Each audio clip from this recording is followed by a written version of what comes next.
And we're adding California. There we go.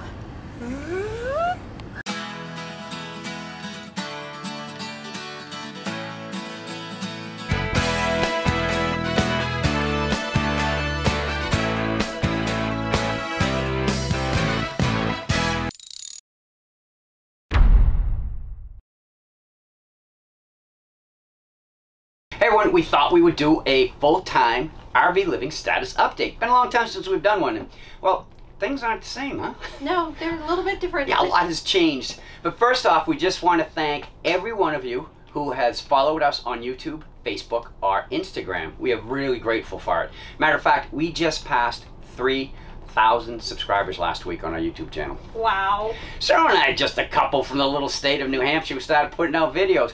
And currently, today, we're at almost 3,100 subscribers. 3,100 of you saw our videos and were like, yeah, I'll subscribe to this channel. That's amazing.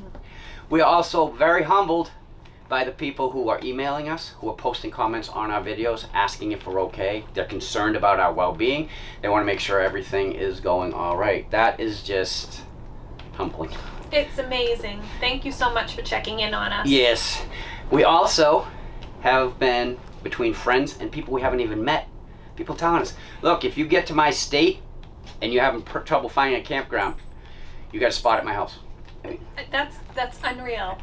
We're so generous. Yes, extremely. We just never expected that they would have such the following for stuff like that. We, from the bottom of our hearts, we really, really are humbled, and thank you so much. And we really hope each and every one of you is doing okay.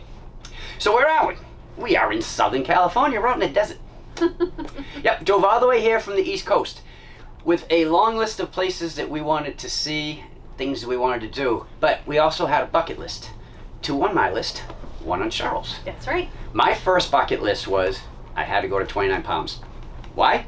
It's my first duty station in the United States Marine Corps that I still talk about to this day. Yes, he does. I wanted to show Cheryl where it was, where I lived, and what was in my backyard. Yeah, the Joshua Tree National Park. So, get in the Joshua Tree Monument. Brandy was more than welcome to be there. Just couldn't go on any of the trails. Yeah, that was a bummer. So what we did is we drove around to every place that we thought we'd be interested in seeing and made a list. We did a scouting mission. Yeah, of basically what we would come back and do.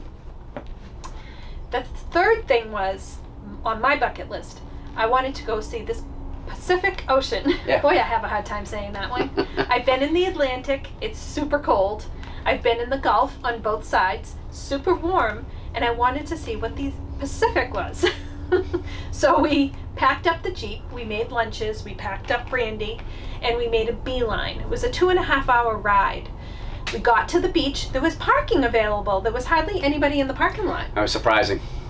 So we made a beeline across the beach. I threw off my shoes and took off my socks and went straight into the water with Brandy, and I finally got my picture there. And the water was very warm as far as I was concerned. It was definitely warmer than the Atlantic is during the summer. Yeah, and I've been in it before, so I didn't go in, so yeah, but we got pictures anyways.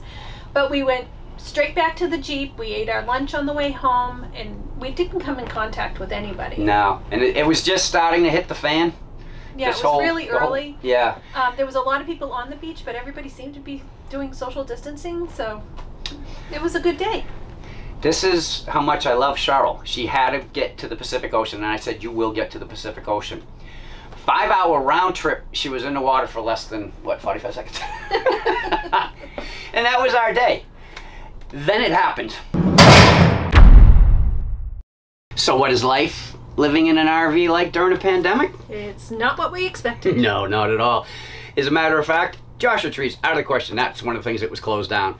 We had so much we wanted to do out here. I mean, do much. No, we drove 3,000 miles to get here. We didn't expect to, shelter in place. No. But it is what it is. There's no playbook. We're doing this by pretty much the seat of our pants. We're watching the news. We're watching the White House briefings. Which we've never done before. Yeah, that's just not really up our alley. But, we're even watching the briefings that the governor of California and Arizona are doing, because we're in California and we're supposed to be going to Arizona. Then he had a luck. Maybe. Maybe. So what are we doing when we're not in Maggie? We are practicing social distancing. Two words that 3 weeks ago would never go together. Just made no sense. Now it's a buzzword. Check out Maggie. She's practicing it too. We haven't had neighbors the whole 2 weeks that we've been here. No, we haven't. And now we're happy about that. All right, now we're washing our hands.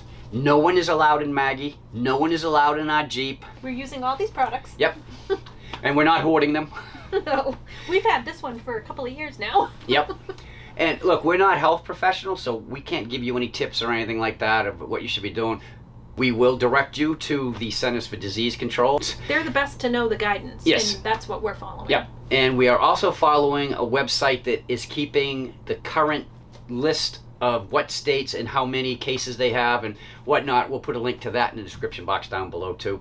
You can actually compare the 2 days. We are really waiting to get out there someday and compare the 2 days and say, hey, the curve is flattening. Woohoo! Now, as far as life in the campground goes, all activities are suspended. All the buildings are closed. Yes. The pool is closed. It was 91 here yesterday. It's 82 today. The hot tub is closed, but you don't need that right now. Yeah, no, not right now. Now, we don't use the bathhouses in campgrounds, and we don't use the laundry facilities ever since, we went through that stressful time of installing our own washer and dryer. Speaking of which, we've been doing a lot of laundry. Yes, we are. But the bathrooms and the laundry facilities are still open for people who want to use them. Mm-hmm. Or need to use them. Outside of the campground, because you have to get out. You have to. You have to get your vitamin D. Yep, you have to get food. Now, we follow what I believe it's the American Grocer Association recommended. When we go shopping, we shop for the week. Mm-hmm. We don't go there and try to buy everything that we possibly can. Number one, we're not hoarders. Number two, where would we put it? We live in an RV. There's no place to put it in here, and don't knock over my soda. But we're running into the same situation that you guys are across the country. We go into the supermarkets or Walmart, whatever. Some aisles look like this.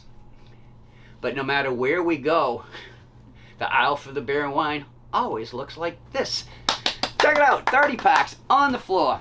So what are other ways that the pandemic is affecting living in an RV versus a stick and brick? Well, in a stick and brick, you don't have to make reservations to move your house.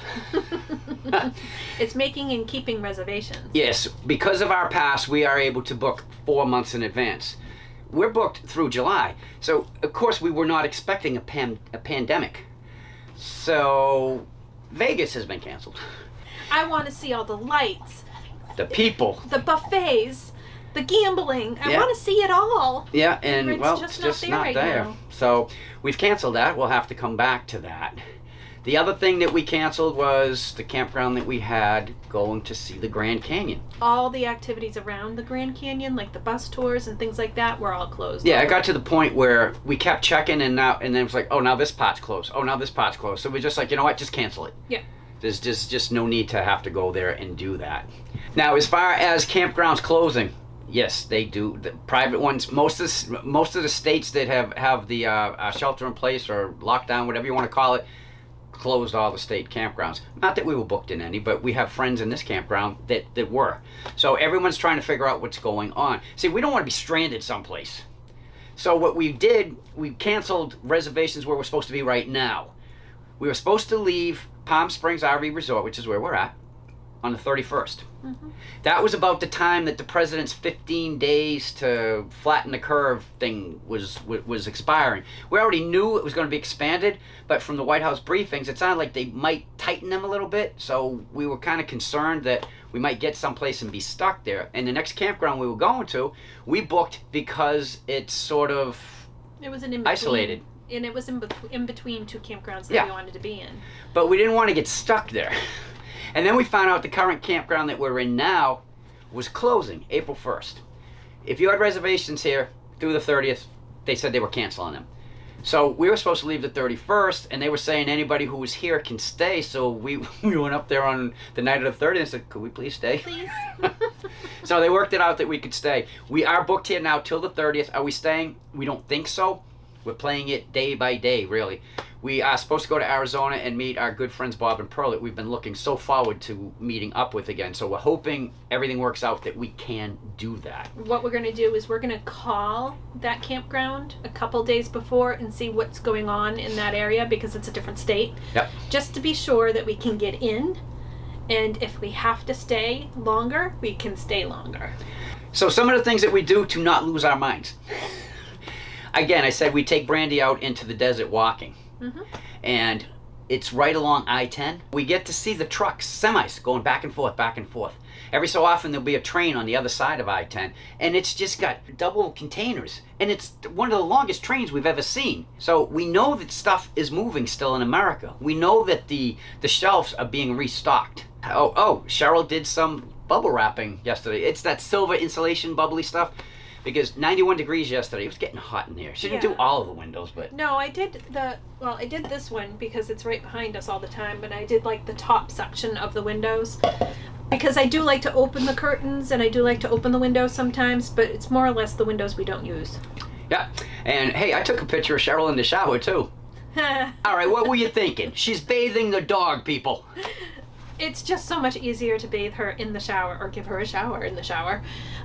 She's confined in there. She's always trying to get away. And if we had done it outside, we're in dirt, and I think she would have gotten all muddy, so it would have defeated the purpose. And now she's all nice and soft. One of the nice things about being in a campground during a pandemic is campers are some of the nicest people that we've met. And it's so easy to make new friends. You're laughing, joking. I mean... You know, there's a whole pandemic going on. Helps you keep your sanity a little bit. Except we're all still following the social distancing. There's no sitting at the same picnic table, and all the chairs are separated. So what's going to happen when this is over and you have the campfires again? The chairs are too far away. You have to make bigger fire rings. We have Mike and Lara from Bates Photo on YouTube and Instagram. Yep. They were walking by while we were outside, and they stopped to start asking us questions about the bike rack that we have, the Swagman. We have a lot in common. Yep, and we've actually become quite friendly with them. As a matter of fact, one of the times that we were walking Brandy, they came with us, again, at social distancing, and we went out into the dunes, and the sun was starting to go down. It was a beautiful night out there. Check out this picture that Mike caught of Brandy.